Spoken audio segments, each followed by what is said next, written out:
मैं अपने खुद के जीवन के अनुभव के आधार पर आपको बताना चाहता हूँ। यहाँ पे 18 किलोमीटर दूर में मेरा गांव है बायन, मूल गांव हमारा बायन करके है। वहाँ मैं पैदा हुआ। मेरे दादाजी किसान थे, मेरे पिताजी प्राइमरी स्कूल में टीचर थे, शिक्षक थे। और जब मैं 8 साल का था तो मेरे पिताजी का निधन हो गया, उनकी मृत्यु हो गई। और तब मेरी माँ ने मेरे को अच्छे से आगे पढ़ाया लिखाया, आगे बढ़ाने का काम किया। जबकि मैं आप सबको बताना चाहता हूँ, हमारे शिक्षक शिक्षिकाओं को बताना चाहता हूँ, मेरी माँ मात्र 4th क्लास पढ़ी हुई है, 4th क्लास तक पढ़ी हुई है, 4 क्लास तक पढ़ी हुई है। उसके बाद भी उसने मेरे को पढ़ाने में कोई कोर कसर नहीं छोड़ी। आप लोग तो इतने बढ़िया बिल्डिंग में पढ़ रहे हो, यहाँ सारी सुविधाएं हैं, इतने अच्छे स्कूल में आप लोग पढ़ रहे हो। जब हम लोग मिडिल स्कूल में पढ़ते थे तो खपरेल की छत थी और पानी चूता था और बारिश होता था तो छुट्टी हो जाता था। तो हमको बुरा नहीं लगता था, अच्छा लगता है, खूब छुट्टी मिलती है, यही जाओ, अच्छा छुट्टी मिलता है, ऐसे लगता था। जब हम लोग 12वीं क्लास पढ़ते थे तो हमारे स्कूल में न मैथ्स का लेक्चरर था, न फिजिक्स का लेक्चरर था, न केमिस्ट्री का लेक्चरर था, न बायोलॉजी का लेक्चरर था, न हिंदी का लेक्चरर था, केवल एक लेक्चरर था अंग्रेजी का। ऐसे हालात थे। और जब हम लोग 12th क्लास में थे तो पूरे साल भर में मैथ्स की 4 क्लास लगी थी, मात्र 4 क्लास, 4 दिन क्लास लगा था, बाकी सारे दिन पूरे साल पीरियड खाली रहता था। ऐसे स्कूलों में हम लोग पढ़ाई करते थे। जब मैं 12वीं पढ़ाई करके भिलाई गया तो हमारे गांव बायन की बात छोड़ो, रायगढ़ की बात छोड़ो, जब मैं भिलाई गया तो भिलाई में IAS की तैयारी करने के लिए कोई किताब नहीं मिलती थी। रायपुर उसके बाद में गया, रायपुर में भी IAS की तैयारी करने की किताब नहीं मिलती थी। तो बायन का हो, रायगढ़ का हो, भिलाई का हो, रायपुर का, ऐसे हालात रहते थे। इस तरह परिस्थितियां नेगेटिव थी। लेकिन मैं अपने जीवन के अनुभव के आधार पर बताना चाहता हूँ कि जब मैं बड़ी मुश्किल से 11 साल का था तो माँ के पेंशन लेने के लिए मैं रायगढ़ आया करता था। जब बड़ी मुश्किल से 11 साल का था, गांव से आते थे हम लोग माँ पेंशन लेने के लिए। तो पेंशन लेने के लिए आते थे तो माँ का पेंशन का केस नहीं बन रहा था। तो एक दिन वहाँ के चपरासी ने बोला कि बेटा तुम कलेक्ट्रेट जाकर कलेक्टर से शिकायत कर लो, ये BO ऐसे ही काम करता है। तो हम लोग कलेक्ट्रेट गए और वहीं पर जहाँ अभी कार्तिकेय गोयल साहब बैठते हैं, हमारे कलेक्टर साहब, वहाँ पर गए और मैं बताया कि ऐसे ऐसे प्रॉब्लम, हमारा पेंशन का केस नहीं बन रहा है।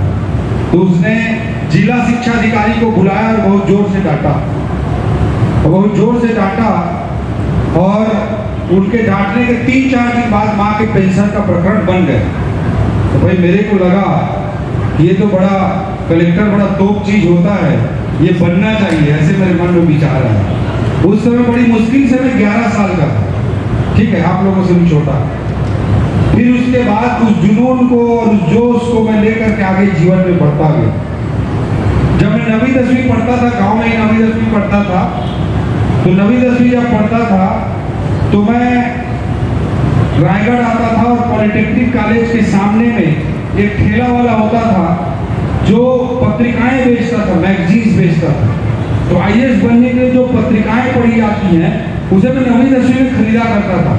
कॉम्पिटिशन सक्सेस रिव्यू, प्रतियोगिता दर्पण, सिविल सर्विस क्रॉनिकल, ये सब मैं खरीदा करता था और पढ़ता था कि IAS कैसे बनते हैं, क्या रणनीति बनानी पड़ती है। जो IAS टॉप किए रहते थे उनका इंटरव्यू छपा रहता है। तो मैगजीन में, हर मैगजीन में 2 लोगों का इंटरव्यू छपा रहता है, सक्सेसफुल लोगों। तो मैं पढ़ता था।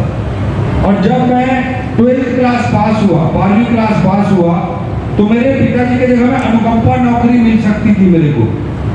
अनुकंपा नौकरी जानते हो ना, कोई सरकारी नौकरी में रहते हैं, डेथ हो जाता है तो उनके परिवार के बच्चों को अनुकंपा नौकरी मिलती है। तो मेरे को अनुकंपा नौकरी मिल सकती थी।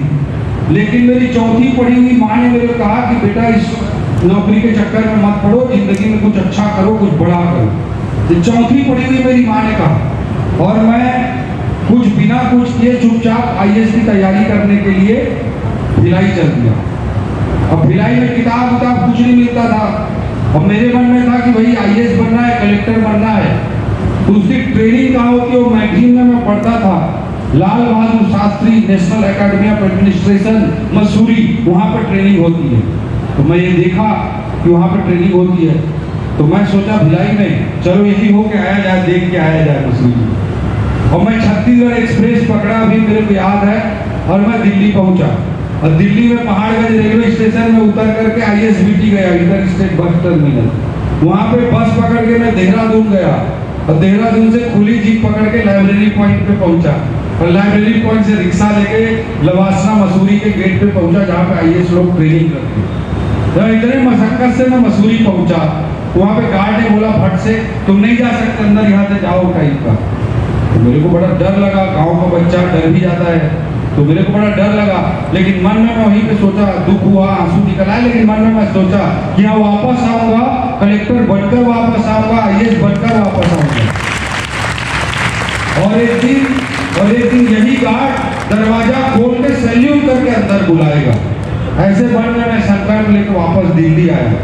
दिल्ली में रायपुर में भिलाई की किताब नहीं मिल रही थी, तो मैं दिल्ली में फिर किताबें इकट्ठा किया, वापस आया। फिर कुछ दिन बाद में दिल्ली शिफ्ट हो गया। वहाँ कब्रिस्तान की ऐसे कब्रिस्तान का दीवार था, उसके बाद मेरे हॉस्टल में मेरे रूम और कब्रिस्तान के बीच में कोई दीवार नहीं, कोई भी दीवार नहीं थी। भैया कोई लंबी कहानी सुनाया था, बच्चे रोने। तो वैसे रहता था मैं, सस्ता नोट मिलेगा अगर। हकीकत अगर में दिल्ली की गर्मी में टॉप फ्लोर पे रहते थे हम लोग, एस्बेस्टस की छत पर, ऐसी सिचुएशन में रहते थे। तो मैं ये कहना चाहता हूँ कि जोश और जुनून बड़ा पक्का था, इरादा स्पष्ट था, लक्ष्य स्पष्ट था।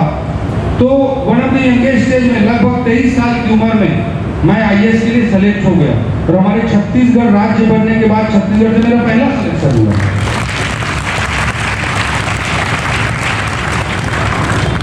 उसके बाद मैं 13 साल प्रशासन में रहा, दंतेवाड़ा का कलेक्टर रहा, जांजगीर चांपा का कलेक्टर रहा, सरगुजा का सीओ रहा, जांजगीर चांपा का सीओ रहा, नगर निगम रायपुर राजधानी का म्युनिसिपल कमिश्नर रहा, और 3 साल तक राजधानी रायपुर का कलेक्टर रहा। यही आपके बगल के आपके जिले के बाएं गांव से निकल करके मैं रायपुर राजधानी का 3 साल तक कलेक्टर बना।